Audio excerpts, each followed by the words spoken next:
এত সুন্দর ছিলেন, এত সুন্দর ছিলেন। ইউসুফ আলাইহিস সালামের চেহারা দেখে মিশরের সেই সময়কার সুন্দরী সুন্দরী রমণীরা লেবু কাটতে গিয়ে, ফল কাটতে গিয়ে নিজের আঙ্গুল কেটে ফেলেছিল। এত সুন্দর চেহারা ইউসুফ আলাইহিস সালামের চেহারার দিকে অপলক নয়নে তাকিয়ে থেকে তারা ফল কাটতে গিয়ে কি কেটে ফেলেছিল? আঙ্গুল কেটে ফেলেছিল। জুলেখাকে বলতো, জুলেখাকে টিটকারি দিয়ে বলতো, তুমি একজন রাজরানী হয়ে এমন একজন ভিক্ষের প্রেমে পড়েছো, কারণ খালিদাকে টিটকারি করতো। ওই কি কারণ দেখবা? হ্যাঁ দেখতাম। জুলেখা কিছু ফল নিয়ে এসে, কিছু কাটা ছুরি নিয়ে এসে এক রুমে রেখে তাদের হাতে দিল আর ইউসুফ আলাইহিস সালামকে সামনে উপস্থিত করলো। এবার বললো, তোমরা ফল কাটো। এই সমস্ত মহিলারা ফল কাটতে গিয়ে ইউসুফ আলাইহিস সালাম যখন ওই রুমে আবির্ভূত হলেন, ইউসুফ আলাইহিস সালামের চেহারার দিকে তাকিয়ে ফল কাটতে গিয়ে সবাই আঙ্গুল কেটে ফেলল। কি চেহারা! আমার নবীর চেহারা সম্পর্কে বর্ণনা, ছোট্ট একটা বর্ণনা বলি। আয়েশা সিদ্দিকা রাদিয়াল্লাহু তাআলা আনহা বলেছেন, ইউসুফ আলাইহিস সালামকে দেখে সেই সময়কার রমণীরা তাদের আঙ্গুল কেটে ফেলেছিল। আমার বিশ্বনবীকে যদি সেই সময়কার রমণীরা দেখতো, তার আঙ্গুল কাটার পরিবর্তে গলায় ছুরি চালিয়ে দিত।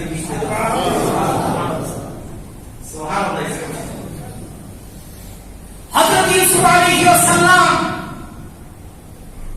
বাবার কাছে বলেন, রাইতু আহাদা আশারা কাওকাবা, আমি তো 11টা তারকা দেখেছি। 11টা কি দেখেছি? আহাদা আশারা কাওকাবা, 11টা তারকা দেখেছি। সাজিদি, এই তারকাগুলো আমাকে কি করছে? সেজদা করছে। বাবা ছিলেন ইয়াকুব আলাইহিস সালাম, তিনিও একজন নবী। তিনি একজন কি? আল্লাহর ইলহামকে নবী বুঝতে পেরেছেন যে আমার এই ইউসুফ যেন কোনো সন্তান নয়। এই 11টা ভাই, তার ভাই, তারা তার আনুগত্য করবে, চেষ্টা করে। হযরত ইউসুফ আলাইহিস সালামকে বাবা একটু বেশি ভালোবাসতেন, কিন্তু বাকি 11 ভাইয়ের এটা কি হতো না? জ্বালা যন্ত্রণা হতো। বাবার কাছে বারবার আবদার করতো, ভাইটারে যদি আমাদের সাথে একটু দিতেন তাহলে আমাদের সাথে খেলাধুলা করে। বাবা তো তাদের দুর্বিশক্তি বুঝতে পারত। পরে পছন্দ করে, আমি সংক্ষেপে বলছি, খেলার জায়গায় নিয়ে গেছে, একটা কূপের ভিতরে ফেলে দিয়েছে। বাড়িতে এসে জামা কাপড়, রক্ত মাখানো জামা কাপড় নিয়ে এসে রক্ত মাখিয়ে জামা কাপড় নিয়ে এসে বাবাকে বলছে যে বাগে ধরে নিয়ে গেছে। ইউসুফের বর্ণনা বলছে। আল্লাহর পরিকল্পনা হলো একটা কূপের ভিতরে ইউসুফ আলাইহিস সালামকে ঢুকিয়ে কূপের সুড়ঙ্গ দিয়ে মিশরে উঠিয়ে মিশরের মসনদের দায়িত্ব দিবেন। বলে সুবহানাল্লাহ। এই পরিকল্পনা কার? আল্লাহ। এই কূপ থেকে হযরত ইউসুফ আলাইহিস সালামকে যেদিনকে আল্লাহ মুক্তি দান করেন, সেই দিনটিও ছিল ইয়াউমুল আশুরা। এই ছিল 3 নম্বর ঘটনা। কয় নম্বর ঘটনা? 3 নম্বর। 4 নম্বর ঘটনা হলো আমাদের জাতির পিতা নাম কি? আবার ভুলে অন্য কেউ যে স্লোগান দিচ্ছেন আগে, ওটা আবার ভুলে ফেলেন। বলেন নেই তো জাতির পিতা কে? সন্দেহ আছে কোন? এটা কি আমার কথা? তাহলে আপনি যদি আমাকে বলেন যে খালি শেখ হাসিনা না, আমি কোরআনের আয়াত বলব। কোরআনেই তো আল্লাহ বলে দিয়েছেন যে তোমাদের জাতির পিতার নাম কি? ইব্রাহিম আলাইহিস সালাম। এটা আমার কোনো কথা নয়। তাহলে আপনার কেন এত জ্বলে না?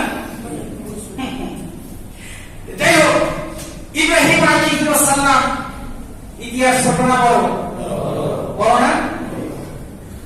সর্বশেষ ইব্রাহিম আলাইহিস সালামকে একটা অগ্নির বিশাল পাহাড়ের মতো, যতটা উঁচু ততটাই নিচু, এমন বিশাল একটা এরিয়া জুড়ে দীর্ঘদিন ধরে আগুন প্রজ্বলিত করা হলো। আগুন চালানোর পরে আগে মিনজালিক নামক এক জাতীয় অস্ত্র ছিল। মারতো, কামান ছিল। এখন তো কামান অন্যরকম অত্যাধুনিক কামান। আগেকার কামান ছিল আপনার বাটুল, খেয়েছেন না বাটুল? বাটুল ছিলেন? বাটুল ছিলেন? হ্যাঁ, আরে বুঝছে পাখি মারে, পাখি। আগে ওই ধরনের অস্ত্র ছিল।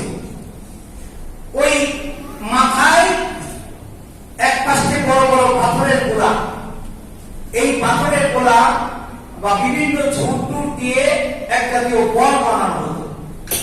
ওই বলে আগুন জ্বালিয়ে ওই রাবারের সাথে অথবা অন্য কোনো সিস্টেম করে ওর সাথে ঠিক টানা দিত। টানা দেওয়ার পরে শত্রুপক্ষের যে সমস্ত বড় বড় এই যে দেওয়াল দেওয়া সজ্জিত স্ট্রং এরিয়া ছিল, ওর ভিতরে আগুন জ্বালিয়ে ফেলে দিত। এটা ছিল একটা অস্ত্র। এটা ছিল কি? সেটাকে বলা হতো সেই সময়কার ভাষা সরকার।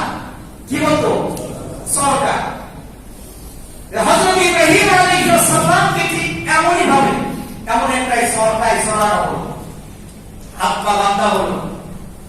বাঁধার পরে হযরত ইব্রাহিম আলাইহিস সালামকে দূর থেকে, কারণ এতটাই আগুনের উত্তাপ ছিল তারা কাছে যেতে পারত না, দূর থেকে ইব্রাহিম আলাইহিস সালামকে আগুনের ভিতরে নিক্ষেপ করা হলো। ইব্রাহিম আলাইহিস সালাম যখন আগুনের ভিতরে নিক্ষিপ্ত হলেন, আল্লাহ আগুনকে বললেন সালামুন আলা ইব্রাহিম। সুবহানাল্লাহ।